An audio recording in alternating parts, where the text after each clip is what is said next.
verdade que as radiações podem causar bastante medo. Bom, pelo menos alguns tipos delas. Mas afinal, o que são radiações? Bom, as radiações são emissões de energia na forma de ondas eletromagnéticas ou partículas. Mas as que preocupam bastante o ser humano pelo dia a dia são as radiações ionizantes, que são capazes de gerar danos ao organismo humano. Essas radiações ionizantes, elas são radiações capazes de ionizar átomos ou moléculas. Bom, como assim? São capazes de retirar elétrons dessas moléculas ou átomos e assim modificar sua estrutura.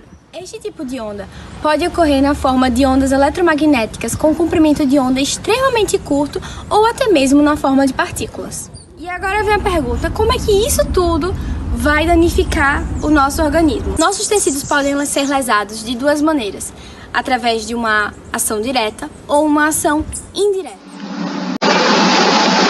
Então, agora falando sobre esses efeitos, temos o seguinte. Aqui nós temos a radiação ionizante e os efeitos que foram ditos anteriormente. Quando você tem o efeito direto, você vai ter um dano ao DNA diretamente. E esse dano ao DNA, ele pode seguir alguns vieses. Ou você vai ter um reparo do DNA, onde vai ser como se nada tivesse acontecido, porque tudo voltou ao normal. Ou você pode ter um reparo aberrante, né? Algo ficou errado naquela cadeia e aí você pode levar a mutações, né? Pode gerar carcinogênese ou teratogênese, enfim. E caso você tente fazer um reparo, mas você não consiga reparar, no caso de um dano muito extenso ao DNA, o que pode acontecer é que essa célula ela vai sofrer apoptose, ela vai morrer, certo? Quando você tem o efeito indireto, é basicamente muito parecido com o efeito direto. Só que a diferença é que a ionização vai levar à formação de radicais livres, e esses radicais livres, por sua vez, vão danificar o DNA. E aí você vai ter os mesmos vieses que você obteve pelo efeito direto de dano ao DNA. Ou vai reparar completamente, ou vai reparar de forma errada, ou você vai tentar o reparo e não vai conseguir. Bom, então agora falando sobre a classificação dos efeitos biológicos, certo? Então, como é que se classifica esses danos, esses efeitos no nosso organismo? Bom, eles podem ser classificados de acordo com a dose e forma de resposta, o tempo de manifestação e o nível de dano. Então, agora, de acordo com a dose e forma de resposta, nós podemos ter os efeitos estocásticos e os efeitos determinísticos. Para resumir eles, você pode resumi-los cada um com uma palavra. Os estocásticos você pode definir como uma chance e os determinísticos você pode definir como uma certeza. Mas isso não clareia tudo que você precisa saber. Bom, vamos aqui para o gráfico dos efeitos estocásticos. Como assim uma chance? É o seguinte, quanto mais doses você vai se expondo, maior a probabilidade de ocorrer um dano. Porém, uma vez esse dano ocorrendo, a gravidade dele não vai ser maior quanto maior seja a dose. Inclusive, você pode ter o mesmo dano ocorrendo aqui numa baixa dose. E ele vai ser o mesmo como se ele tivesse ocorrido numa dose maior. Já aqui nos efeitos determinísticos, você tem essa certeza. Como assim? A certeza é de que a partir de uma determinada dose, você vai ter sim um certo grau de lesão, um certo grau de dano. Porém, à medida que você vai aumentando a dose aqui, você vai tendo um dano cada vez mais grave, como é o caso da radiodermite. A partir de um limiar, você vai ter essa radiodermite. Porém, ela vai se intensificando de acordo com a exposição, a maiores doses. Então, já de acordo com o tempo de manifestação, nós temos os efeitos imediatos e os efeitos tardios. Nos efeitos imediatos, nós podemos ter algo como a síndrome da irradiação aguda. Essa síndrome da irradiação aguda são alguns sintomas, como náuseas, vômito, diarreia, que ocorrem após uma exposição a uma alta radiação. E os efeitos tardios são aqueles efeitos que vão ocorrer anos depois da exposição, como o câncer. Já que nós temos a classificação de acordo do nível do dano, e aí você vai ter somáticos e genéticos. Soma é a mesma coisa que corpo, certo? Então vai acontecer no indivíduo irradiado. Por exemplo, nas células que receberam aquela radiação. Então, seja elas quais forem. Quando você pensa em genético ou hereditário, vai ocorrer em quem? Vai ocorrer no descendente, ou seja, vai afetar os espermatozoides, no caso dos homens, e nos óvulos, no caso das mulheres. Então, você vai perceber os efeitos, esses danos, lá no indivíduo que vai nascer dessa pessoa que sofreu a irradiação. Uma coisa interessante também é diferenciar os efeitos de exposições locais e os efeitos de exposições mais generalizadas pelo corpo. As lesões na pele elas podem variar entre eritema, certo? Seria uma vermelhidão, certo? Nessas doses aqui, uma epiderme seca, nessas doses um pouco maiores, e aí ela pode chegar também a se manifestar através de queda nos pelos e cabelos, radiodermite, necrose, enfim, em doses já bem maiores que as mencionadas anteriormente. Nas gônadas, nós podemos ter esterilidade temporária e esterilidade definitiva, também variando de acordo com a dose. As lesões nas gônadas femininas pode causar esterilidade, ovariana, dentro dessas doses aqui, mais ou menos. E você também pode ter lesões no olho, se manifestando através da catarata, em doses como esta. Quando a exposição é de corpo inteiro, você pode ter sintomas mais generalizados. E esses sintomas, eles podem variar de algo um pouco mais brando a algo também bem mais grave, chegando até a morte.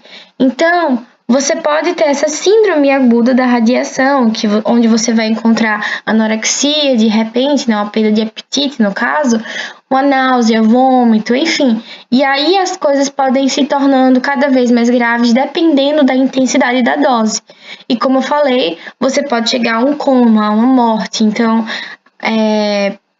isso vai variar bastante de acordo com o quanto aquela pessoa recebeu de radiação.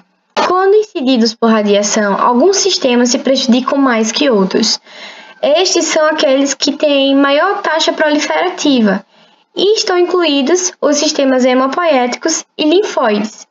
E aí você vai ter várias manifestações, como encolhimentos de gânglios linfáticos e baço, anemia plásica, enfim. Você vai ter várias consequências nesses sistemas justamente porque eles são mais afetados, mais susceptíveis à radiação.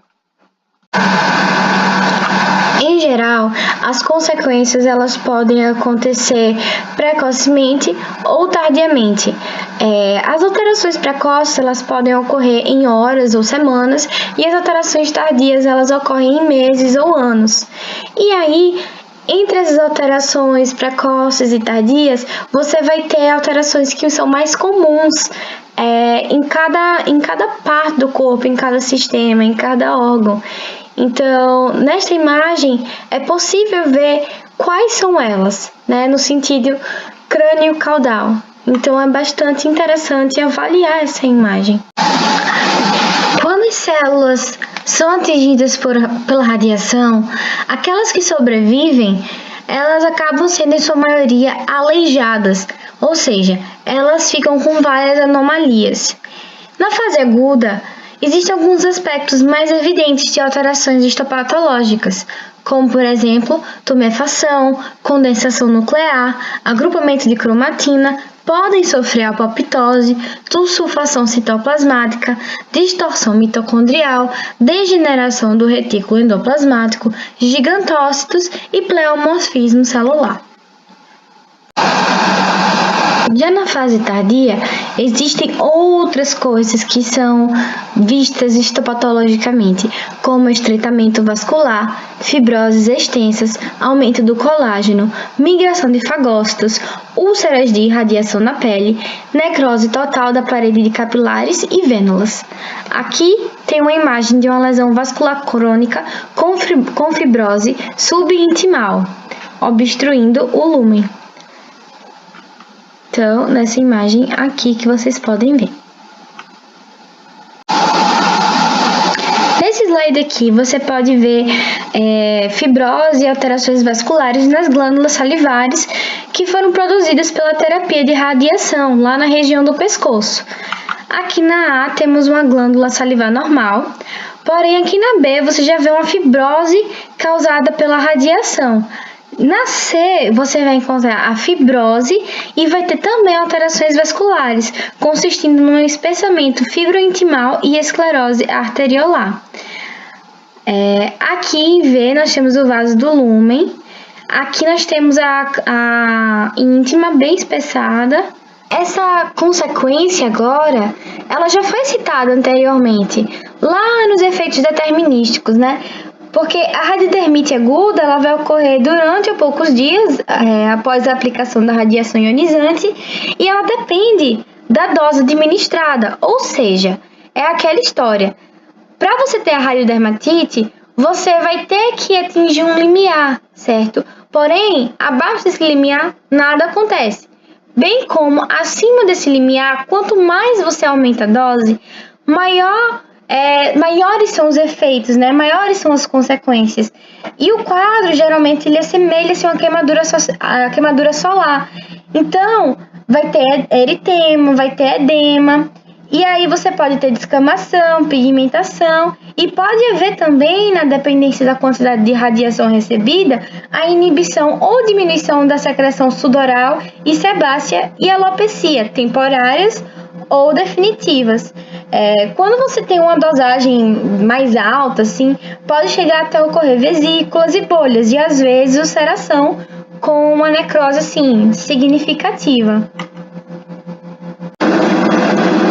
Além da radiodermatite aguda, existe também a radiodermatite crônica, que vai surgir meses ou anos após a exposição da radiação ionizante.